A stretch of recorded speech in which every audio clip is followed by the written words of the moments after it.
একদিক থেকে ভারত কিন্তু একটু বিপাকেই পড়েছে বলা ভালো, একদিকে হরমুজ প্রণালী বন্ধ, অন্যদিকে ইরানের একটি রণতরী সেটা এসেছিল ভারতের নিমন্ত্রণে, সেইটা শ্রীলঙ্কার যে জায়গায়, শ্রীলঙ্কার ঘাঁটি বা ভারত মহাসাগরে, সেইটাকে একেবারে ধ্বংস করে দেওয়া হয়েছে।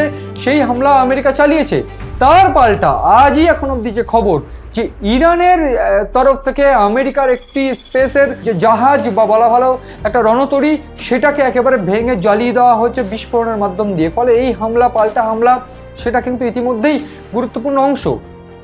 এইখানে যে সমীকরণটা আরও একটা গুরুত্বপূর্ণভাবে কাজ করবে, সেইটা হলো পাকিস্তানের বেইমানি। পাকিস্তান যে চরম বেইমানি করেছে, সেই চরম বেইমানি কিন্তু ইরান জবাব দেবে বলে মনে করছে বিশেষজ্ঞ মহল। কি সেই বেইমানি?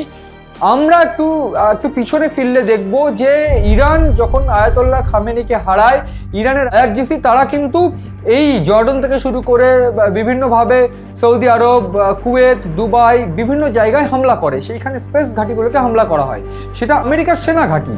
এইবার সৌদি আরবের সঙ্গে পাকিস্তানের তো একটা চুক্তি ছিল, সামরিক চুক্তি। সেই চুক্তি অনুযায়ী পাকিস্তান এই দুর্দিনেও কিন্তু সেনা পাঠাচ্ছে, অস্ত্র পাঠাচ্ছে সৌদি আরবকে ইরানের বিরুদ্ধে লড়াই করার জন্য। ওদিকে আয়াতোল্লাহ আলী খামেনের মৃত্যুতে পাকিস্তানে আমেরিকান এম্বাসি ভাঙচুর হয়েছে। ফলে এই যে সমীকরণটা, সেটা কিন্তু ইতিমধ্যে ঘেটে ঘ হয়ে গিয়েছে।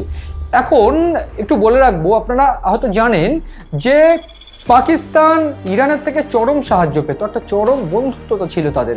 অথচ এই পরিস্থিতিতে পাকিস্তান কিন্তু সৌদি আরবের পাশে দাঁড়িয়েছে যাতে করে ইরানের বিরুদ্ধে তারা যুদ্ধ করতে পারে।